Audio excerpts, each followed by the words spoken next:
Hello everyone, ఈ వీడియోలో నేను వినాయక చవితి పండుగ ఎలా సెలబ్రేట్ చేసుకున్నాను అనేది షేర్ చేస్తాను.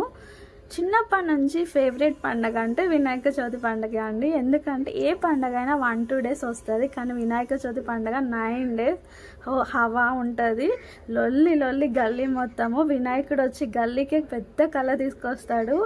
ఏమన్నా ప్రోగ్రామ్స్ అండి. చిన్నప్పుడు అయితే ఎక్కడ అన్నదానమైన అక్కడికి ఉరకడము, మధ్యాహ్నము పొద్దున్న పూజకు వెళ్ళడము, మధ్యాహ్నం అన్నదానంకి వెళ్ళడం, ఈవినింగ్ ఏదో ఒక ప్రోగ్రామ్స్కి వెళ్ళడం. ప్రోగ్రామ్స్ అంటే ఆర్కెస్ట్రా వాళ్ళు వచ్చి రోజుకోటి ఆర్కెస్ట్రా వాళ్ళు వచ్చి పాటలు పాడడము, ఇంకా మ్యూజిక్ ప్రోగ్రామ్స్, ఇంకా ఏంటి డ్యాన్స్లు, వేరే స్కూల్ వాళ్ళు వచ్చి డ్యాన్సులు చేయడం, ఇంకా మేము స్కూల్ డేస్లో అయితే మేము డ్యాన్స్ చేయడము అట్లా ఉండేది.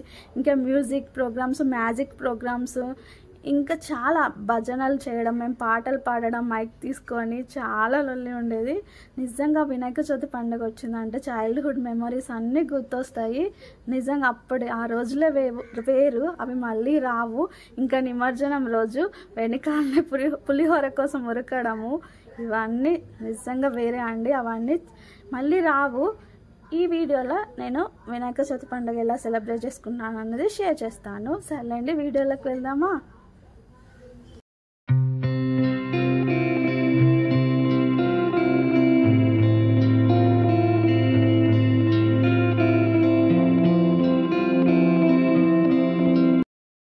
ఇంకా ఆ రోజు వినాయక చవితి పండగ కాబట్టి ఎర్లీగానే లేచాను. ఇంకా లేచి ఫ్రెష్ అప్ అయి ఇల్లంతా క్లీన్ చేసేసుకొని బయట వాకిలి కడిగి ముగ్గేస్తున్నాను. ఇంకా ఆ రోజు పండగ కాబట్టి పెద్ద ముగ్గే వేస్తున్నాను.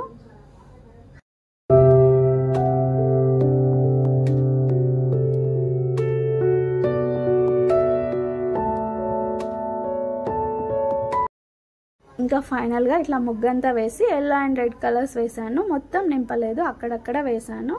ఇంక ఈరోజు మా ఇంటికి బొజ్జగన్పై వస్తున్నాడు కాబట్టి ఇట్లా పెద్ద ముగ్గు వేసి కలర్స్ వేసాను.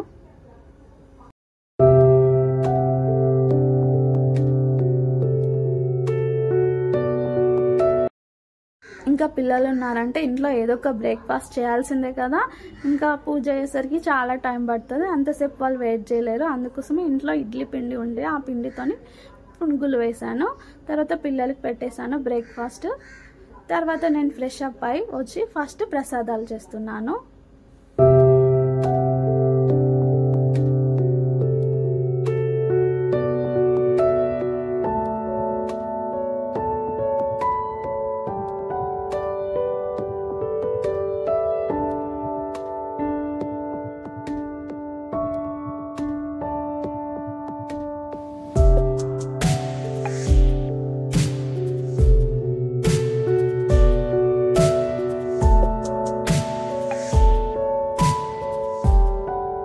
ఇంకా ఈరోజు వినాయకుడికి 3 రకాల ప్రసాదాలు చేద్దాం అనుకుంటున్నా. కుడుమలు, మోదకాలు, పాయసం, ఈ 3 రకాల ప్రసాదాలు చేద్దాం అనుకుంటున్నా.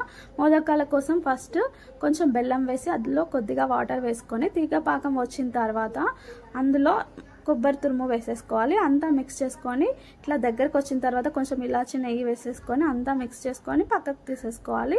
తర్వాత కుడుముల కోసం బియ్యం పిండిలో కొంచెం సాల్ట్ వేసేసి వాటర్ వేసుకొని తడిపి పెట్టుకోవాలి. తర్వాత మోదకాల కోసం పైన స్టఫింగ్ పెట్టడానికి కొద్దిగా వాటర్ వేసుకొని అందులో సాల్ట్, కొంచెం నెయ్యి వేసుకొని బియ్యం పిండి వేసుకుంటూ ఉప్పుకోవాలి. ఈ విధంగా మొత్తం అంతా మిక్స్ చేసుకొని కొంచెం చల్లారిన తర్వాత చపాతీ పిండిలాగా గట్టిగా కలుపుకోవాలి. ఈ విధంగా కలిపి పక్కకు పెట్టేసుకోవాలి.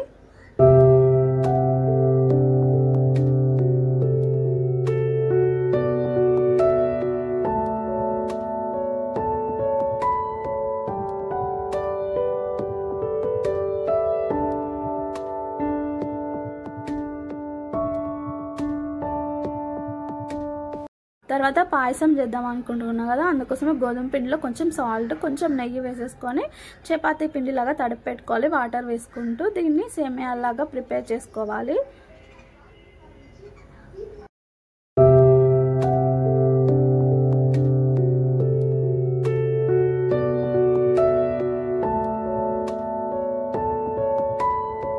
తర్వాత మనం బియ్యం పిండిని తడిపి పెట్టుకున్నాం కదా, దాన్ని చిన్న చపాతీ లాగా చేసుకుని అందులో కొబ్బరి బెల్లాన్ని లడ్డూని పెట్టేసి ట్రయాంగిల్ షేప్ లాగా తయారు చేసుకొని ఒక స్పూన్ చివరని ఇట్లా కట్ చేయాలి. ఈ షేప్ని అంటే ఎల్లిపాయ షేప్ లాగా తయారు చేసుకోవాలి. ఇట్లా రెడీ చేసుకొని తర్వాత ఉడికించుకోవాలి ఇడ్లీ పాత్రలో పెట్టుకొని. తర్వాత మా పాప గోధుమ పిండితోని చిన్న చిన్న సేమియాలాగా ఇట్లా తయారు చేస్తుంది. ఇవన్నీ రెడీ చేస్తుంది, కొంచెం ఆరుతాయి కదా అని. తర్వాత ఇడ్లీ పాత్రలకి కొంచెం నెయ్యి అప్లై చేసేసుకొని మనం ప్రిపేర్ చేసుకున్న కుడుములు అండ్ మోదకాలు ఇందులో పెట్టేసుకొని స్టీమ్ మీద ఉడికించుకున్నామంటే మంచిగా రెడీ అయిపోతాయి. ఈ కుడుములు అనేటివి కింది ప్లేట్స్లలో పెట్టుకోవాలి, పైన ప్లేట్లో మోదకాలు పెట్టేసుకొని ఇట్లా తయారు చేసుకోవాలి. దీంతో 2 ప్రసాదాలు ఒకటేసారి రెడీ అయిపోతాయి.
ఇంకా తెలంగాణ స్టైల్లో మేము ఎలా పాయసం చేస్తాను అనేది షేర్ చేస్తాను. నిజంగా టేస్ట్ అయితే చాలా అంటే చాలా బాగుంటుందండి.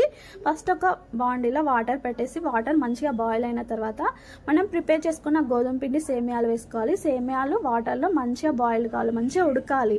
ఒక 20 మినిట్స్ అన్నా ఉడకాలి, లేకపోతే డైజెషన్ కావు, కడుపు నొప్పి వచ్చేస్తుంది. గోధుమ పిండితో చేసాం కదా.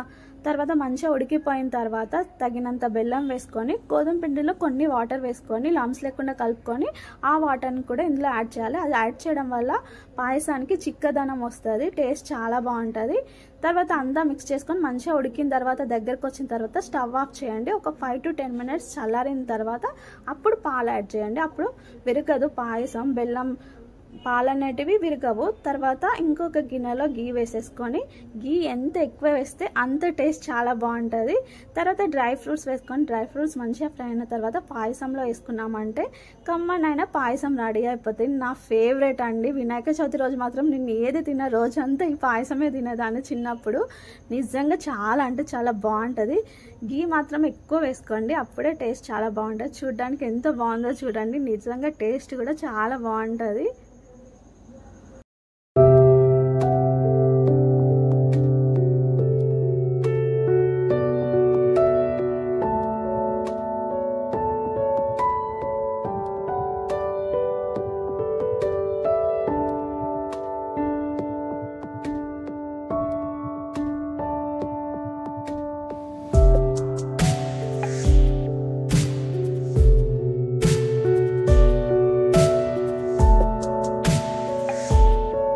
ఇంకా ప్రసాదాలన్నీ రెడీ అయిపోయినాయి, పాయసం రెడీ అయిపోయింది. ఇంకా ఇడ్లీ కుక్కర్లో కుడుములు మోదకాలు మంచిగా కుక్ అవుతున్నాయి, అవి కూడా రెడీ అయిపోయినట్టే. ఇంకా డెకరేషన్, వినాయకుడి కోసం ఎంతో కొంత డెకరేషన్ చేయాల్సిందే కదా, లేకపోతే మనసు ఒప్పది. అందుకోసమే నా దగ్గర ఉన్న ఐటమ్స్తో డెకరేషన్ చేస్తున్నా. ఉన్న ఐటమ్స్తో అంటే ముందు రోజు కొన్ని షాపింగ్ చేశాను డెకరేషన్కి సంబంధించినవి, అవి తీసుకొని వాటితో డెకరేషన్ చేస్తున్నాను. ఫైనల్గా అయితే నాకైతే చాలా నచ్చింది, మంచి కలర్ వచ్చిందండి. ఇది ఒకటి షీట్ తీసుకున్నాను, ఇది మంచిగా గ్రీన్ కలర్లో ఉండి ముందట వినాయకుడికి బ్యాక్డ్రాప్లో ఇక్కడ నాకు సరిపోయింది, నాకు ఉన్న ప్లేస్లో ఇది సరిపోయింది, ఇక్కడ సెట్ చేశాను. ఇంకా పక్కనున్న ఫ్లవర్స్ తీసుకున్నాను, 2 వినాయకుడి బొమ్మ వచ్చింది మధ్యలో, చాలా అంటే చాలా బాగున్నాయి. ఇవి 2 తీసుకున్నాను. ఇంకోటి లైట్స్ తీసుకున్నాను. నాకు వినాయక చవితి పండుగ అప్పుడు లైట్స్ లేకుంటే, వినాయకుని చుట్టూ లైట్స్ లేకుంటే మాత్రం నాకు ఏదోలాగా అనిపిస్తుంది. ఖచ్చితంగా ప్రతి ఇయర్ లైట్స్ పెడతాను. అయితే నా దగ్గర లాస్ట్ ఇయర్ ఉండే కానీ అవి ఇరిగిపోయినాయి, అందుకోసం మళ్ళీ కొత్తవి తీసుకున్నాను.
ఫైనల్గా నా దగ్గర ఉన్న వాటితోని ఇలా డెకరేషన్ చేసుకున్నాను. చూసారా లైట్స్ వేయంగానే ఎంత కలర్ వచ్చిందో, చాలా అంటే చాలా బాగా నచ్చింది నాకు.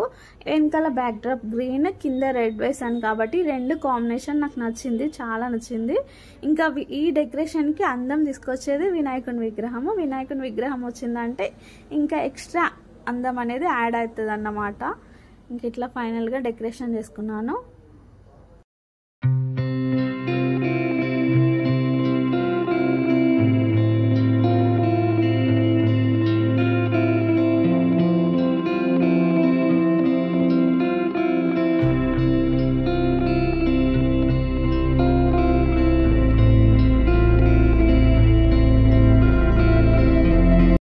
ఫైనల్గా మా బొజ్జ గణపతిని తీసుకొచ్చి కూర్చోబెట్టేశాను.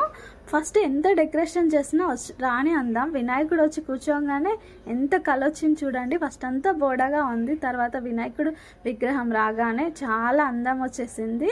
తర్వాత విగ్రహాన్ని కొంచెం తుడిచేసి గంధమును కుంకుమ బొట్లు పెట్టేశాను. తర్వాత మాణిక్యాలు పెట్టేశాను, దీపాలవి. ఇంకా అంత మిగతా అన్నీ రెడీ చేసుకుంటున్నాను.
ఇంకా వినాయకుడి కోసం తీసుకొచ్చిన పత్రి, వెలగపండు, సీతాఫలం అన్నీ పెట్టేశాను. ఇంకా ముందట కొన్ని బియ్యం పోసి అందులో నా దగ్గర వినాయకుని విగ్రహం ఉంది వెండిది, అది కూడా పెట్టేశాను పూజ చేసుకుందామని.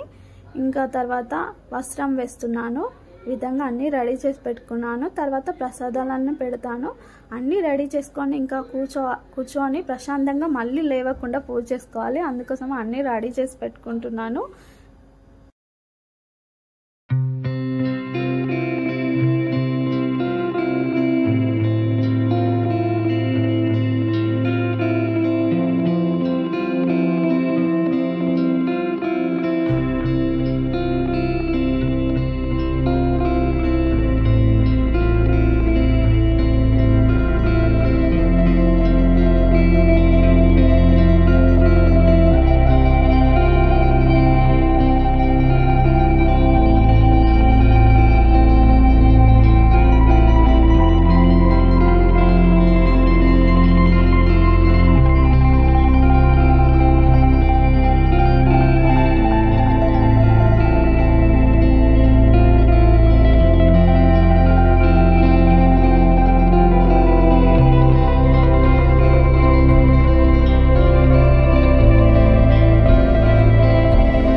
ఇంకా పూజకి అంతా రెడీ చేసుకున్న తర్వాత వినాయకుని పాదాలు వేస్తున్నాను. ఇంకా బయట నుంచి లోపలికి వచ్చేటట్టుగా అన్ని పాదాలు వేసేసాను.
నా దగ్గర వినాయక చవితి వ్రతకల్పం బుక్ ఉండే, కానీ ఎంత వెతికినా ఆ రోజు దొరకలేదు. ఎంత వెతికానో అస్సలు దొరకలేదు. ఇంకేం చేద్దాం, అప్పుడైతే వెళ్ళి తెచ్చుకోలేము, టైం అయిపోయింది కదా.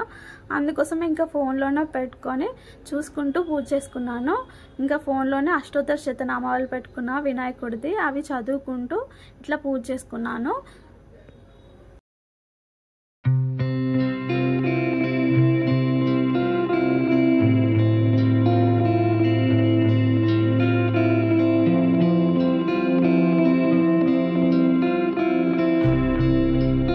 ఫైనల్గా మా హస్బెండ్ వచ్చి కొబ్బరికాయ కొడుతున్నాడు. ఈ ఫెస్టివల్ రోజు బ్లాక్ డ్రెస్లు ఎందుకున్నాడు అనుకున్నారు. ఈరోజు అసలు వాళ్ళు మా బాబును హస్బెండ్ పొద్దున్న నుంచి లేరు, వాళ్ళు హాస్పిటల్లోనే ఉన్నారు. మా బాబుకి చాలా ఫీవర్, వామిటింగ్స్ అయి ఉండే, వాడి సిచ్యువేషన్ బాగాలేదు. వాడిని తీసుకెళ్ళిండు, టెస్ట్లు చేయించిండు. సో వాళ్ళు ఇప్పుడే వచ్చినారు. ఇంకా వచ్చి కొంచెం మొహం అట్లా కడుక్కొని కొబ్బరికాయ కొడుతున్నాడు. బాబు కూర్చున్నాడు కానీ వాడికి అస్సలు ఓపిక లేదు. లేకపోతే వాడు డెకరేషన్లో చాలా హెల్ప్ చేస్తుండే. వినాయకుడు అంటే చాలా ఇష్టం వాడికి, చాలా హెల్ప్ చేస్తుండే. కాకపోతే మార్నింగ్ నుంచి చాలా ఫీవర్ ఉంది వాడికి. ఇంకా ఆ విషయంలోనే కొంచెం డిసప్పాయింట్లో ఉండే నేను. ఇంకా ఫైనల్గా కొబ్బరికాయ కొట్టేసినాక తర్వాత మంగళహారతి ఇచ్చాను గణపయ్యకి.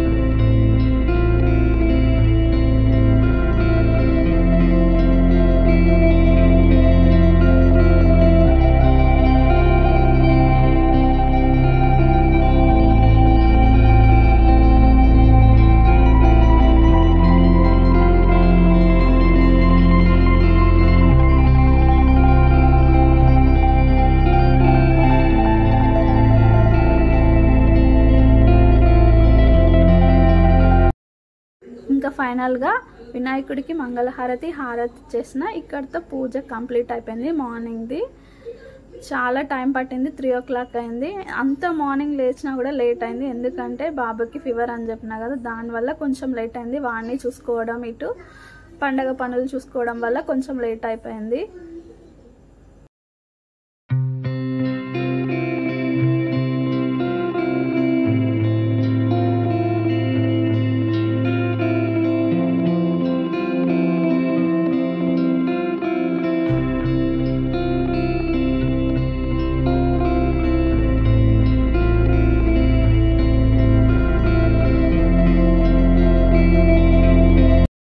ఇది వినాయక చవితి పండుగ రోజు ఈవినింగ్ మళ్ళీ ఫ్రెష్ అప్ అయ్యి వచ్చి గణపతి దగ్గర దీపారాధన చేసి మళ్ళీ పూజ చేసుకున్నాను, హారతి ఇచ్చి. ఇంకా ప్రశాంతంగా పూజ చేసుకున్నాను. ఈవినింగ్ అయితే ఎంత మార్నింగ్ చేసినా హడావిడే ఉంటుంది, ప్రశాంతంగా చదువుకోలేమో, మొక్కలేమో దేవునికి. అందుకోసం ఈవినింగ్ మళ్ళీ కొంచెం చదువుకొని శ్లోకాలు అట్లా చదువుకొని మనస్ఫూర్తిగా పూజ చేసుకున్న, ప్రశాంతంగా దీపారాధన చేసి తర్వాత హారతి ఇచ్చాను గణపయ్యకు.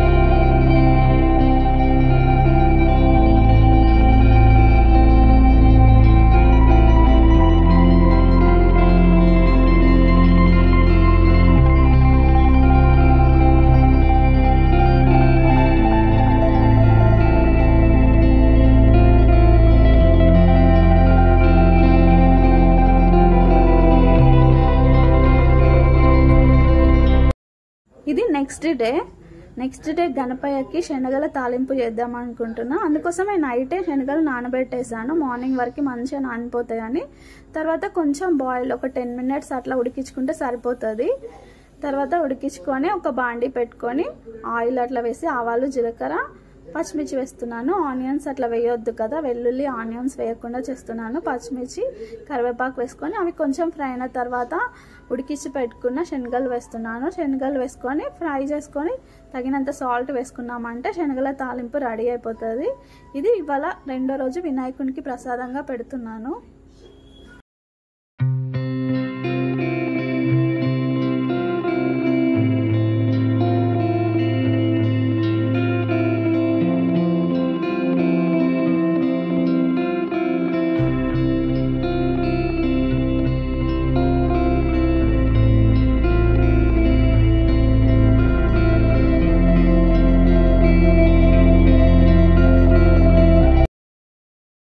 నేను చేసిన శనగల తాలింపు ప్రసాదం వినాయకుని దగ్గర పెట్టి మళ్ళీ హారతి ఇచ్చి ఇట్లా పూజ చేసుకున్నాను 2వ రోజు.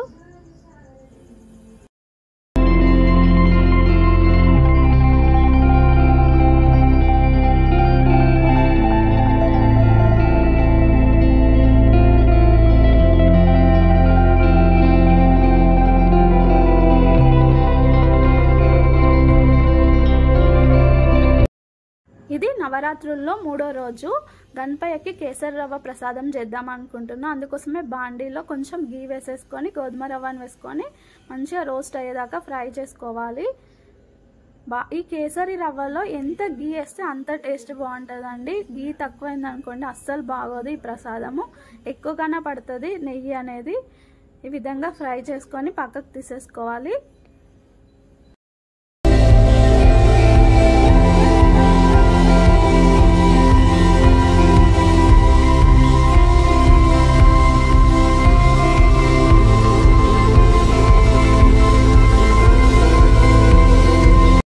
గోధుమ రవ్వ మంచిగా ఫ్రై అయిన తర్వాత పక్కకు తీసుకున్న తర్వాత 1 కప్ గోధుమ రవ్వకి 3 కప్స్ వాటర్ వేసుకోవాలి. వాటర్ బాగా బాయిల్ అయిన తర్వాత మనం వేయించి పెట్టుకున్న గోధుమ రవ్వను వేసుకోవాలి. తర్వాత మంచిగా ఉడికించుకోవాలి. దగ్గరకు వచ్చేదాకా ఉడికించుకొని 1 కప్ గోధుమ రవ్వకి 1 కప్ షుగర్ వేసుకోవాలి. షుగర్ వేసుకొని మొత్తం అంతా దగ్గరకు వచ్చిన తర్వాత ఫుడ్ కలర్ వేసాను, ఆరెంజ్ ఫుడ్ కలర్. ఇంకా ఫుడ్ కలర్ అనేది మన ఇష్టము. నేను ఎందుకు వేసానంటే ఇదంతా దగ్గరకు వచ్చిన తర్వాత లడ్డూలాగా చేద్దామని, మంచిగా మోతిచూర్ లడ్డూలాగా కనిపిస్తుందని అట్లా చేద్దాం అనుకున్నా. కానీ నాకు ఆ రోజు టైం లేకుండే, ఎందుకంటే బాబుకి ఫుల్ హై ఫీవర్ అయిపోయింది. అడ్మిట్ అని రాసిండు డాక్టర్. ఇంక ఇక్కడ వినాయకుని దగ్గర ప్రసాదం పెట్టి పూజ చేసుకొని వినాయకుడిని పెద్ద మండపం దగ్గర పెట్టేసుకొని హాస్పిటల్కి వెళ్ళాల్సి ఉండే. అందుకోసమే ఇంకా లడ్డూలాగా చేయలేదు ఫాస్ట్గా. అది కొంచెం చల్లారిన తర్వాతనే వస్తాయి అట్లా లడ్డూలాగా. అందుకోసమే ఇంక ఇట్లనే కేసరి రవ్వ ప్రసాదం లాగా పెట్టేశాను గణపయ్యకి.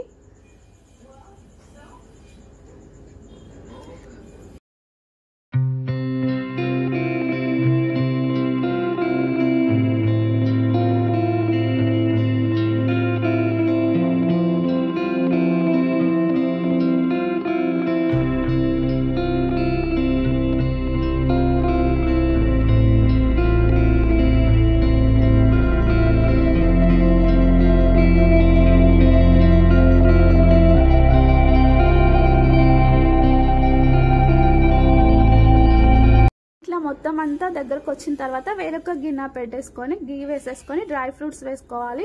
డ్రై ఫ్రూట్స్ మంచిగా ఫ్రై అయిన తర్వాత ప్రసాదంలో వేసినామంటే ఎంతో టేస్టీగా ఉండే కేసరి రవ్వ ప్రసాదం అనేది రెడీ అయిపోతుంది. చాలా అంటే తొందరగా అయిపోతే చాలా బాగుంటుంది టేస్ట్. ఇందులో గీ మాత్రం ఎక్కువగానే వేయాలండి, అప్పుడే టేస్ట్ బాగుంటుంది. లేకపోతే డ్రైగా కనిపిస్తుంది, టేస్ట్ కూడా బాగోదు. తర్వాత ఇంకా ఇట్లా రెడీ అయిపోయిన తర్వాత గణపయ్యకి పెట్టి హారతి ఇచ్చి ఇట్లా 3వ రోజు పూజ చేసుకున్నాను. ఫాస్ట్గా చేస్తున్నాను, చెప్పినా కదా అడ్మిట్ చేసుకోవాలి అని చెప్పిండు బాబుని అని, అందుకోసమే ఫాస్ట్గా చేస్తున్నాను. ఇంకా నాకు చాలా బాధ అనిపించింది 3 డేస్కే తీయడము, కానీ తప్పట్లేదు. ఇంకా అక్కడైనా పెడితే గణపయ్యకి పూజలు జరుగుతాయి కదా అని తీసి అక్కడ పెడుతున్నాను. ఒకవేళ నేను చేసుకోలేని సిచ్యువేషన్ రావచ్చు, అక్కడే ఉండొచ్చు హాస్పిటల్లో అని.